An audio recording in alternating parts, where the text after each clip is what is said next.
a lot of journalists are abusing their role, which is really supposed to tell the truth. They're supposed to be the watchdog. They're supposed to be giving people information that they otherwise wouldn't know. For, let's say, a big organization like CNN or Fox, for them to lose an advertiser like Pfizer, which is dumping millions and millions of dollars from it, that's a big blow. A lot of these things that were being posted were not true. They weren't really covering the full scope of the situation. And it presented a great opportunity because no other organizations at the time were trying to take on that problem. And so we started by creating these infographics that would pick whatever topic was being talked about and say, well, this isn't being mentioned. So here's the other side of the story. And they were going viral. What's going on, Cylinder Radio listeners? If you're interested in the nuance of dialogue and things like that, check out my freebie, download Debate to Dialogue, How to Have Productive Conversations About Politics and Religion. Hello and welcome to the next episode of Cylinder Radio. I'm your host, Will Roosh, high school teacher in Los Angeles, trying to bring viewpoint diversity to the mainstream. And a good way to do that would be through understanding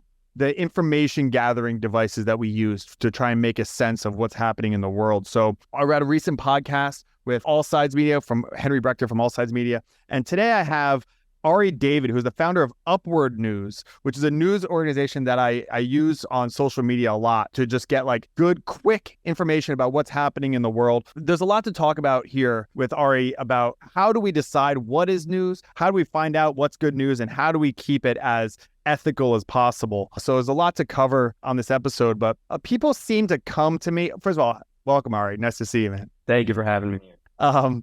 People come to me. It's weird that my account has grown during like kind of crazy times, like the riots and George Floyd stuff in the spring of 2020. My account grew a lot. People were like, what's going on? Help me make sense of this. When the election stuff was happening after like January 6th, and even like around the election in November, people were like, help me make sense of this. I don't have the answers, but I think what I have is like a thinking process that people seem to resonate with. People are desperate to find out what is happening. And I think people actually do want to know what's really happening, but the news structure, the way that it's been kind of built within our capitalist system, is one that is very much about like hammering into the base, kind of what Matt Taibbi talks about in Hate Inc., like hammering into that base so you get told the things that you want to hear as opposed to maybe the things that you should hear or something like that. So we have a lot to get to, but basically, can you just introduce yourself, how you started Upward News, why you started it, and kind of what is Upward News, the organization that you founded?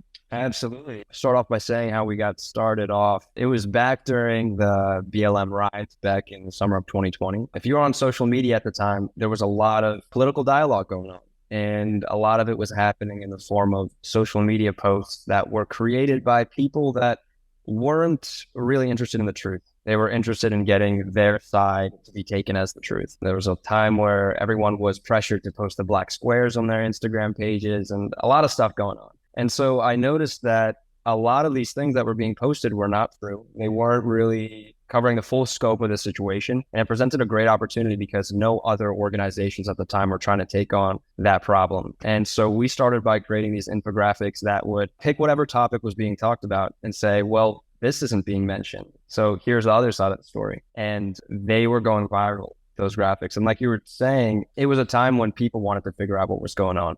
So those are the times when people are going on social media. They're going there to see what their friends are talking about, what their friends are thinking.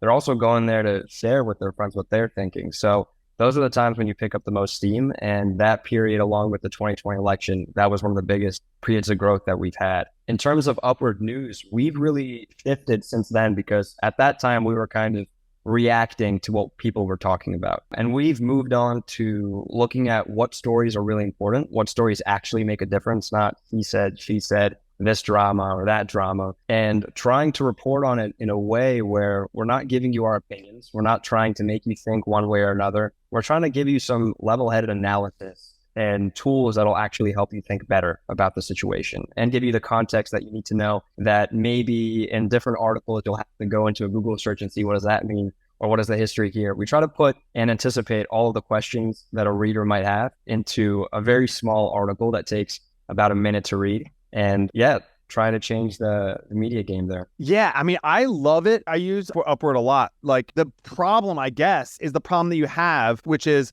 when you make it bite-sized and quick to get a basic understanding, you lose the nuance. And that's the thing is like, I kind of grew on social media, despite the fact that I'm all about nuance. That's why I like having a podcast. That's why I like long form, because there's so many angles that are missing when you give it short. So how do you condense something? It's like, I'm a teacher. So like, if kids doing a book report and I say, you have to do this book report 1 minute, like talk about The Great Gatsby in 1 minute. It's actually really hard to do, because what do you choose? There's an opportunity cost. I teach economics. So like there's an opportunity cost here of, if I focus on whatever it is, the color of Gatsby's car, then I can't focus on the piano player clip springer or whatever it is. I'm just getting kind of into Gatsby, but like, how do you decide what to bring in and what not to, if you're trying to make something that's like, like a 1 minute read? That's a really tricky thing. Is that up to the editors? Is that up to you? Is that up to the individual people reporting on it? Like, how do you choose what facts to present and focus on, and then which ones to omit? That's a tricky part, right? Yeah.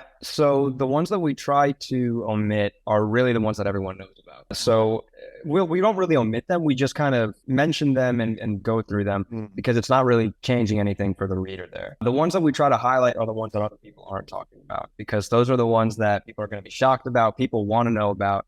And the way that we look at our journalism is, if we're leaving something out of our journalism because of some kind of bias, and then a reader goes to a different website and they see that there, automatically the website or media outlet has leverage over us. So our goal is to never omit anything. Even if some of our writers might be conservative, if there's something there that doesn't help whatever conservative argument exists, we don't want to leave that out, because that just weakens the quality of our journalism there. Yeah, absolutely. So like, when you say that you do like research and stuff like that, like how do you look at like police reports? Like, how do you find, that's a good answer. I like that. Like, this is the mainstream narrative, but there's stuff going on that's not in the mainstream. You've probably seen that meme where it's like the same news organizations all saying the exact same script over and over and over again. I posted that a while ago. Like, it's wild. So that's not something that should be a focus, because then you can get that everywhere. So then how do you find the information that is kind of under the surface? Where do you do your research? A lot of searching. You have to ask the right questions. You have to know exactly how to search it. And I mean, you end up going down rabbit holes. So you have one fact, you try to get a little bit more information on that fact. What's the context around here? And then you get some more questions around the facts from that. Yeah.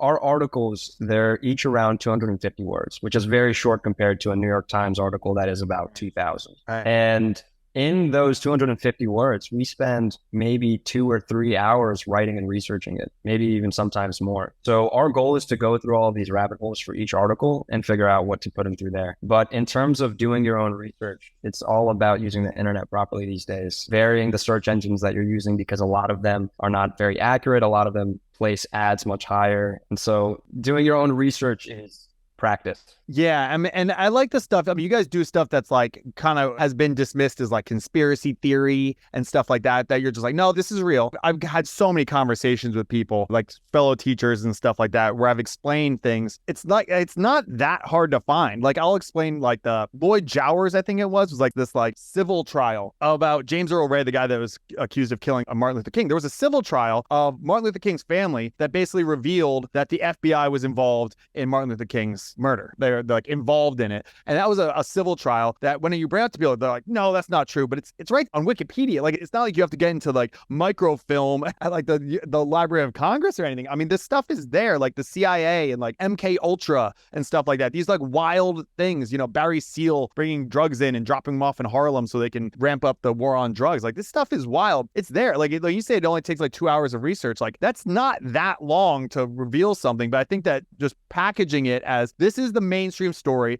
and here's elements of the mainstream story that aren't included but are true. 100%. It seems like people will say anything's a conspiracy if it hasn't been covered by the New York Times or the Washington Post. And a lot of the times that's just how it works. Like, if they're not talking about things going on with like the Capitol riot, or if they're not talking about Kyle Rittenhouse story and they're leaving out facts, just briefly mentioning them, even though there's a whole like bunch of evidence to show it, people will think it's a conspiracy theory. Yeah, and that term, maybe it's like lost its power because it got labeled as so many things, and things are, on so many things, and then it gets revealed to be true. It's like, well, what now? What are your thoughts on Project Veritas? Project Veritas is doing some interesting things, because I like Search for Truth, but they go basically, they're like honeypot people. Like, I don't know how they're not onto it yet, but if you like work for a prominent politician or something like that, and you're on like a blind date with someone who's asking a lot of questions about your job, like, like, how do you not know? But they just released one the other day about John Fetterman, and they talked about access journalism. So access journalism was something I wasn't very familiar with, but what they were basically saying is that this is like the norm is a lot of prominent people, politicians especially, but like really just prominent people like Bill Gates or whatever too, is they will give access to their information to someone who is willing to basically play ball. Like they will sow the narrative that they're told to sow, and that's the person who gets access to John Fetterman. They were saying this really openly. So is that like the norm for like a lot of things? Is that like the way it even works at the New York Times and stuff? Is like, oh, we have a good relationship with this person. We were in the same fraternity or something like that. We're all going to the same cocktail parties. So those are the people we're going to give like these exclusive conversations to. Is that like a pretty normal thing in the world? Yeah, that's how journalism usually functions. It's actually why Elon Musk got a lot of flack when he was exposing the censorship apparatus at Twitter before he took over.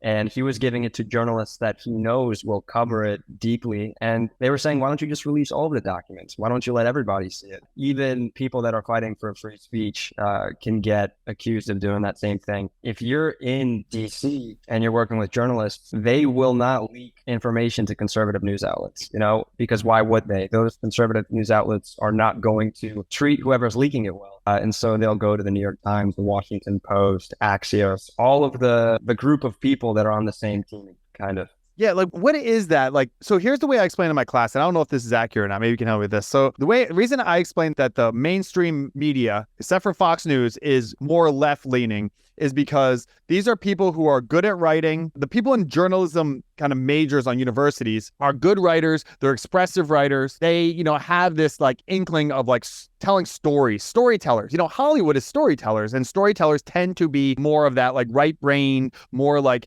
openness to experience and stuff like that type of people, where people who are more conservative tend to be more, binary, boxed in, this idea of, they become engineers and mathematicians, and they're less storytellers. Is that why so much of the mainstream media has a liberal lean? Why do you think that it is? Because your stories then, it's a nice counter because they're either conservative or they're just like, not necessarily even conservative. They're just like not like on the mainstream, but the mainstream news, why do you think that it's largely of like the political left? It's a really good question. I think part of it is definitely that a lot of these people that are more conservative, first of all, they're living different lives. I mean, the majority of conservatives have much different lives than the majority of liberals in occupation and where they're from. So people from the South that are conservative are not going to be working at the New York Times. It's just not how it works. They're also going to be going to prestigious institutions much less often, just the way that it is now. They don't really accept anymore. And so you have these liberals that are going to college and universities, and they might not be liberal before they go there, but they for sure will be afterwards. And those are the ones that are getting hired at the most prestigious outlets.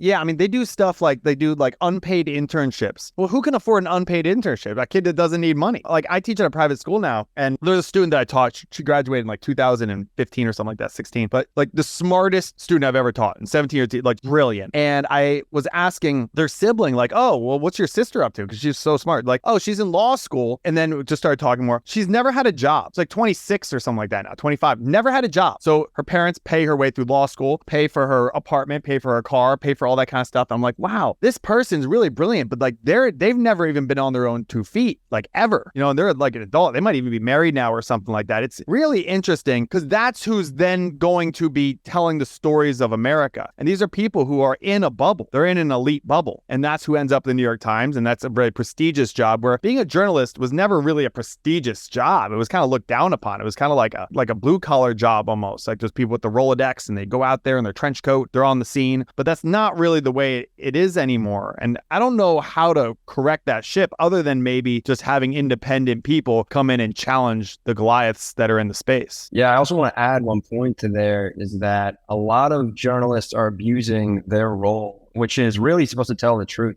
They're supposed to be the watchdogs. They're supposed to be giving people information that they otherwise wouldn't know. And they've taken it and they're abusing that power. And it's literally quite power, because when you're reading an article, you're giving the journalist full power over you. So like, instead of you going through the primary sources, you're giving them the power over you to go do that and then tell you what it is, right? So it's kind of like you're giving power to Google whenever you try to search something. You tell it what you want, and then you let it pick out for you what you get. And so a lot of these people, not only are they now more ideological than they were before, they're also using journalism to help their team. And they're power hungry. And that's very seen when you see a lot of these headlines, quite ludicrous and get a little bit more crazy every day, that they're trying to, instead of inform the masses, they're trying to influence the masses. Yeah, and they get a lot of stuff wrong. I mean, that's the weird thing is like, so I like a lot of independent journalists, Substack journalists, you know, I mean, it was kind of cool because in my class for years, I mean, since like 2017 or something, I was like, I'm a big fan of Matt Taibbi,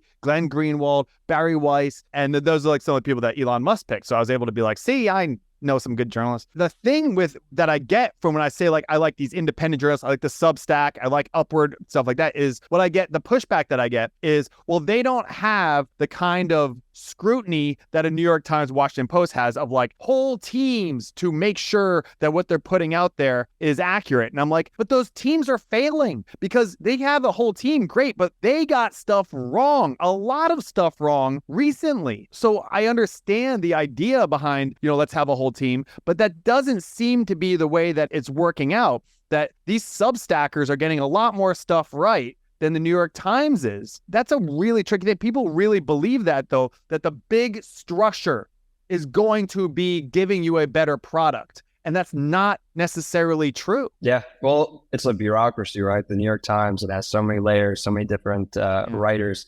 And the writers themselves are very talented. And you can tell if you read a New York Times article and compare it to other sites, you know, the quality of the writing and the quality of these people weaving a narrative together, they're very good at it. But with like this massive structure and organization, and we saw this, I think, the most with the pandemic, is that there's certain things that they know they don't want to touch because they'll lose friends or because they'll get a lot of negative attention at work. And so a lot of times these independent journalists and people that are just going out there with their Substack and have nothing to lose, oftentimes they're more credible. Yeah. So that brings up the issue of that we talked about, like access journalism, but also you got to make money. The truth is that news and media, I mean, that is a consumer product. They have to employ all these people. And I'm sure you saw the video where it's like Anderson Cooper brought to you by Pfizer, blah, blah, blah, brought to you by Pfizer, CNN, MSNBC, brought to you by Pfizer, all this kind of stuff. Well, then you can't be critical of Pfizer. You can't. That's the problem with like taking in advertisers, is that then it limits your ability. So like if you're building Upward News, how do you make money? Even if you would have a news organization that you're like, I want to be a nonprofit, like you still have to keep that going. So how do you build a model for revenue that doesn't sacrifice some level of credibility for what you're trying to do? That's a Rubik's Cube. I mean, you got to figure that out on how to do that and maintain it, because it's very easy to take pharmaceutical dollars. I think there's some statistic I heard on Rogan is like 70% of all news advertisers are from big pharma. I mean, this is crazy. This is a lot. I mean, it's the majority of the funding of news organizations is going to be from big pharma. So how can they actually report on the dangers that the big pharmaceutical companies are doing? They can't. When you decide to build like a new model, how do you do that? Yeah, the media business is really hard to prevent it from getting corrupt. It's like you're saying, you see somebody reporting about the pandemic on the CNN, and then you have the Pfizer ad, and it's like, obviously Pfizer wouldn't be advertising there if they were critical about Pfizer, so something's going on there. Media is really tough. A lot of the new outlets that I've seen that are doing a really good job fixing this problem are the ones that only rely on paid subscribers. And so at that point, it's just your readers. You know, your readers are supporting you. They want you to do this job and they trust you to do it. And they make it possible for you to do it. You don't have to entangle yourself with any kind of other companies or interests that could make your journalism look like it's not authentic. The problem is that that's kind of entirely dependent on who your reader is. So if you're like this liberal coastal elite person and you're writing a Substack and all of your readers are the same, them ditching out like $6 or $7 or $10 a month for you is going to be pretty easy. It's not going to be hard for them to do that. But if you're trying to recreate something like, let's say, Fox News, and your target is like the whole entire country, everybody from people that are wealthy to people that are not wealthy, you're going to have a hard time getting a sustainable business model just relying on paid subscribers, because not everyone can do that. Another thing that has to change is the way that people look at news and look at it as a product, because we're so used to relying on ads that we just think it's free. You know, news is free, and you have an advertiser in there, you know, I never have to pay for it. I think it'd be much healthier as a society if we kind of looked at it and said, this is a valuable product that's worth paying for. We're starting to look at it that way with like the success of Daily Wire. You know, I think they've pushed that message across pretty well, but I think it's still going to take a couple of years to get people on board to thinking that this is something that they should pay for instead of having just ads thrown at them. That can also give them worse information overall. Yeah, I mean, you get what you pay for. I mean, I bring this up to my class all the time. Like, how many of you guys use, whatever, TikTok and Instagram? They all raise their hand. How many of you have paid them anything? No one raised their hand. I'm like, so how is Mark Zuckerberg like the fourth richest man in the world? They're like, didn't even, so I have to explain to them the way that it works, like with data mining and things like that. They don't know. Like, we're in this society, and maybe it started with like Napster and things, where why would you pay for something when you can get it for free? I mean, that's the way people think. And now, I have an Instagram. I went part-time this year. I have an Instagram that was like growing, and I have thousands of people saying like, oh, this is great, this is great, this is great. And then when I say like, well, would you buy something along these lines to like supplement some of the income that I lost going part-time as teaching? It's like, well, nah. You know what I mean? Like, we're just so used to this the idea of like shelling out $5. We're always $5 on everything, but $5 a month is like, well, I can get it for free. So it's a very strange kind of conundrum that we're in when big companies, we're talking about, like Facebook is a big company, Meta, whatever, is giving it away for free. It kind of sets the tone that like, oh, well, I guess we can get it for free now. It's really interesting until people kind of get locked into some sort of subscription model like Hulu or Netflix or something like that. And then once they get you, then, Daily Wire, maybe somebody is doing this. Like, once they get you, then they got you. But it's to make that transition from, I was getting it for free, I recognize that this is valuable, so I'm willing to pay for it. That transition is a really tricky one. It's very tough, but I'm optimistic. Even at Upward, we've had the problem where we have a paid subscription model and we give our paid readers more information and we give them some breakdowns that we don't send out to everybody. Ideally, we'd have it where we send it out to everybody and everyone can get this information. But to grow the business and to get more writers and to have more resources, we have to block off some of the content to get more paid readers. But that's still not enough. So we do have advertisers too. Fortunately, we don't have the problem where the people coming to us are like Pfizer and those that want to prevent us from writing in certain ways. We try to figure out who our audience is and then give them the sponsorships that they would probably be interested in. A really big one, for example, is like Good Ranchers, which is a company that sells American meat. This is not an advertisement. I know that. Oh, it's fine. Yeah. That's all good. So yeah. We know our audience loves meat. So we want to go to them and work with this company. That being said, we're not going to go write an article saying this is why meat is incredibly good for you and you need to eat meat right now. And we're also not going to not write an article saying meat is bad if it comes out that that's true. But we're in an opportunity where we can do that, where we have our own editorial freedom. But for, let's say, a big organization like CNN or Fox, for them to lose an advertiser like Pfizer, which is dumping millions and millions of dollars from it, that's a big blow. So they're definitely not going to take the risks of writing about something freely if that means that they're losing a lot of money. Yeah. So that's the thing. So the idea, my wife is in sales and stuff like that. And like the idea of sales should be, this is something you want. Like I teach economics. It should be a marketplace where I want that product at that price. I want to sell you that product at that price. Cool. All good. Like you would want advertisers are things that you believe in, that you might use or something like that. And you want to share it with people. And if you want to support, you want to get this, good. If not, good.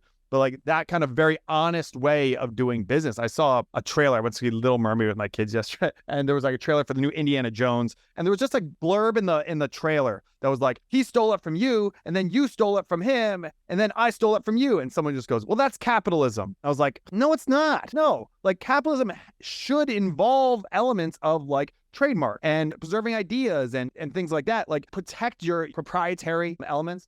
It's not just about stealing and things like that. It should be a very open exchange. Like just use this rancher one as an example, this advertiser. Like what if there is a big study that says that meat is bad and you know that if you promote that they might say like, well, I'm going to leave. Like, is that, I'm just using them as like an example, but it could be really anything. I mean, it could be anything. It could be me promoting some sort of like educational thing. And they say like teaching social studies is bad, new study shows or whatever it is. Like, how do you stand firm on we're going to say what we're going to say, even if it's kind of inconvenient? Paid subscribers.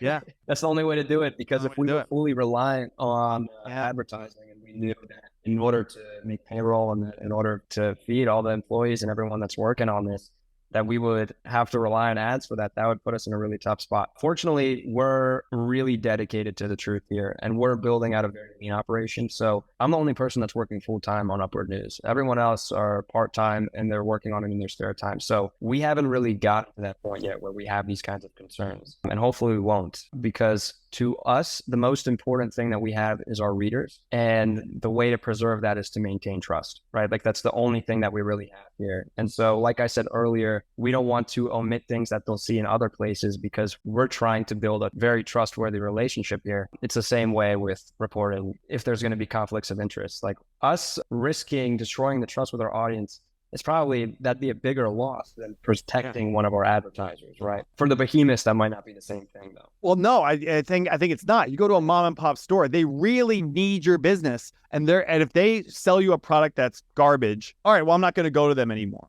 But if Walmart does, Walmart's like, I don't need your business. It's fine. There was that documentary on the Fire Festival, and I was talking to my students because they were really into like the Fire Festival. And I was like, these Kardashians and stuff that were promoting that, and it turned out to be terrible. Like, why would you ever listen to them again? Like, how many times does your best friend have to lie to your face before you stop trusting them? And they're like, once or twice. I was like, right, once or twice, your best friend who you know well, they lie to you and then you lose trust. But how many times does CNN lie to you, blatantly lie, and then you still listen to them? Why do you trust this corporate organization more than your best friend? And they're kind of like, yeah, that's Upward News. The pressure is on you that if you make a news story and someone says that is false, to like defend that. That's why I think part of like why I like these small organizations better is because if you screw me over, if I read something on Upward and it turns out to be false and you guys don't say like, here's why we got it wrong, because you're going to get stuff wrong, of course. Here's why we got it wrong. We apologize. Here's how we'll do better. Then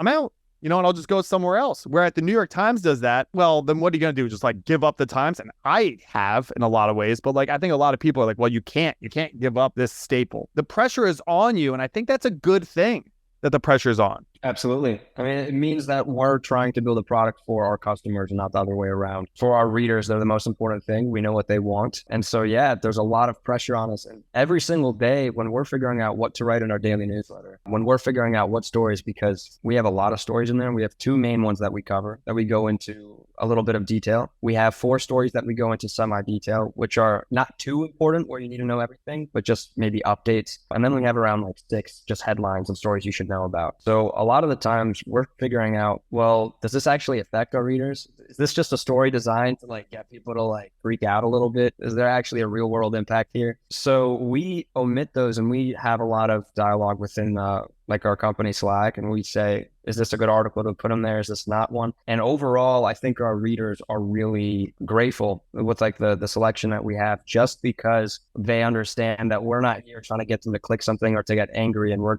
thinking about them actually. No, it's great. It's right to the point. I've covered the idea of media in my government, in my civics class for many years. And every single year the students go, because they're in my class, so I've kind of been steering down this road of just like critical thinking and viewpoint diversity and stuff. Why can't there just be a non-biased news organization? Like, why can't there just be, and I go in like how it's hard, but like you have to make that like a focus. But a lot of people say, why doesn't this exist? Why doesn't this exist? But you try to actually do something. So I want to get into this entrepreneurship element of it. Like, what's your background? Most people go, man, I wish that there was a news organization that would talk about the lesser seen perspectives and sides to these mainstream news stories.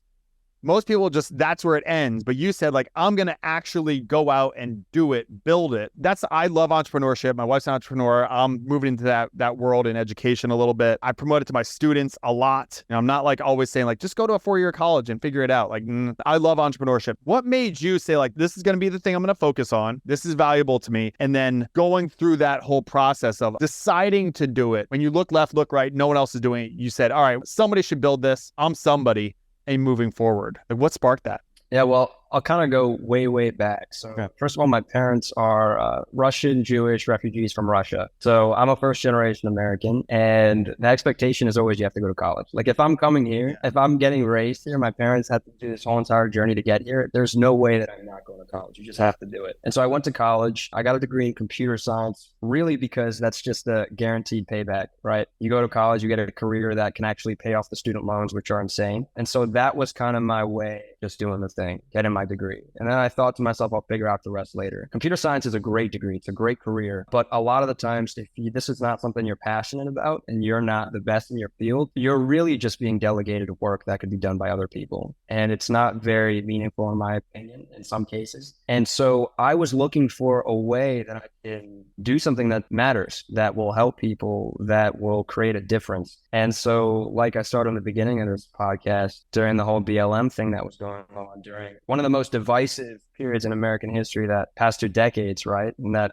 I was alive for, I saw an opportunity here to help people out. I think that was a really crazy moment in history just because of how divisive it was. I mean, at the time, people were being anonymous at a much higher rate than they are now. Like those 2 years ago, 3 years ago, people were afraid to put their name out there. I was afraid to put my name out there for a really long time. I think we've kind of cooled it in some kind of way. The moment just kind of came to me, and that I realized there was a way to do some good here. And that's really it. In terms of the whole entrepreneurship thing, that is tough. I wish people actually said, this is a really hard thing you're getting into, but it's something worth doing, because a lot of people describe it in rosy words and make it seem like it's going to be a lot of fun and a lot of joy, which it is, but it's also very difficult because the whole entire time you're growing as a person and you're trying to become better. It's called growing pains. So yeah, entrepreneurship, it's totally necessary. It's very difficult. If you're doing it for the right reason, you'll make it, I think. Yeah, it's almost like jumping off a cliff and then trying to build a hang glider on the way down. It's nuts. And people say like, well, you work for yourself, so you can take off any time. It's like, no, I got to convince people to hand me over their money. Like if you have a paycheck, you have to like organize your vacation time. But when you run your own thing, you don't get paid if you don't work. Like that's not, you know what I mean? Like that people seem to forget about that. The grass is greener type of element. So yeah, I like that concept about computer science. If you learn how to code, you learn how to build, but not what to build. You know, it's like the Steve Jobs, Steve Wozniak thing. Steve Wozniak knew how to build. Steve Jobs knew what to build. So you almost want to like, you know, align with those. But if you learn how to build, then the next step should be, then you learn what to build. If you know what to build, then you got to learn how to build or connect to people that know how to build. So I think that's the two kind of sides of entrepreneurship of like, what do you do? And then how do you do it? And some people have both, but a lot of people, it's like, you know, kind of one or the other. If you're going to pick up a partner in a partnership, you should probably find someone who has the one that you're lacking. Absolutely. You got to be bold and you got to work through it, and you got to find something worth jumping off of that cliff and try to make that hang glider. For sure. So what's like the money isn't it? No, you need a bigger why than money. Yeah, that's the thing. I also like, if you want to be an entrepreneur, like you're doing it just for the money, just get a job, become a W-2 employee and just work, do what you're told, you know, but like you have to be wanting to make some sort of like bigger impact, or with your money, create this kind of thing. That's the only way that you'll be willing to do that crazy amount of work and headaches that comes from building your own thing. What is your like 5 or 10 year plan for Upward? What do you see as like a possibility, and what is like your goal? Like what are you aiming for that would be like, okay, this is where we're kind of headed, this is where I want to be headed? I think that in the next 5 to 10 years, having a newsroom at Upward would be fantastic. Like actually having a lot of staff, a lot of writers, the whole entire editorial process becomes a real news site where we can cover these really big stories. And it doesn't have to be 250 words, but it can be this actual investigative work that you see on the New York Times all the time or on other papers like that. Right now, like I said, we're so small and we're trying to build lean and we're trying to use all of the strengths that we have in our current position. But yeah, as we grow 5 to 10 years, one of the big things that I noticed before I started Upward News is that the New York Times and the Washington Post and the Associated Press, all of these papers that are supposed to be the papers of record, which we've seen, like we've talked about a lot already, that they lose a lot of credibility, they make mistakes, but they're still supposed to be the papers of record and people still treat them that way. They're all liberal leaning. And there's none of them that even try to kind of bring in the other side into any kinds of conversations. The New York Times has done this a little bit more recently, although they still have like the liberal framing and stuff, and they've had inner battles. And I think this is because of pressure from those like Barry Leeson and the Free Press.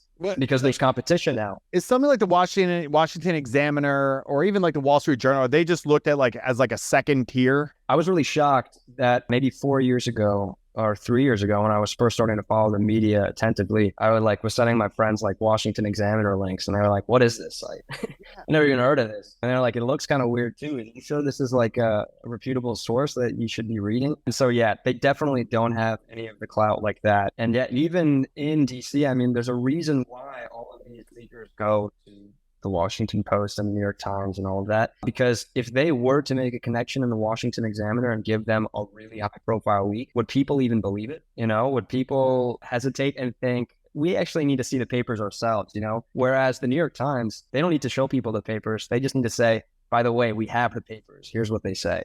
That's the really big difference. And so when I look at Upward in the future that we're trying to build here is we are very much committed to the truth the whole way through, because when we get to that point 5 to 10 years down the road, people need to be able to trust us like that. That's like at the core of the mission. Yeah, just to wrap this up, I think that what Upward is really good for is, I was doing Instagram Live, I think during like the whole George Floyd thing, and one of my buddies that I grew up with back home was saying like, most people have lives. They have jobs, they have kids, they have hobbies. They don't get time like I do, which is like a ton of time to really dissect the news and government, because I'm going to be teaching about it and talking about it. I talk about this stuff all the time on social media, in my classroom.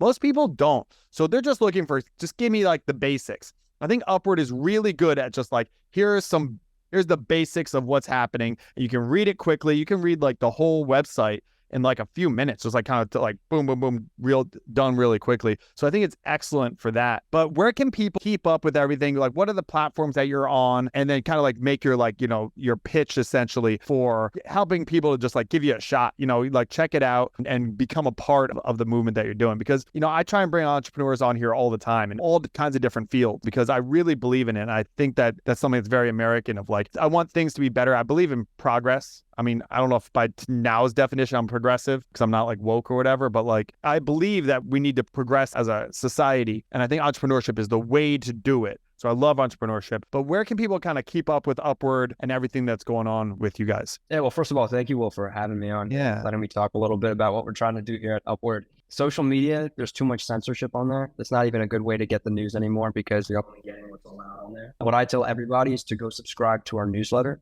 It's 100% free. You put in your email at www.upward.news. And during the weekdays, you get a 5-minute email that has all of the information that you need to know. It has all of the analysis, and it has none of the opinions. You're going to feel very informed after reading it. One of the other things is that we have links in every single article that go if you want to dive deeper. There's a lot of newsletters out there today. We're reading all of them, and we're creating a better product. Absolutely. Yeah, definitely check it out. Ari, thank you for coming on here, sharing a little bit about it. I don't think we're going to figure this out now, but I think what you're doing is one way to figure it out, is create competition.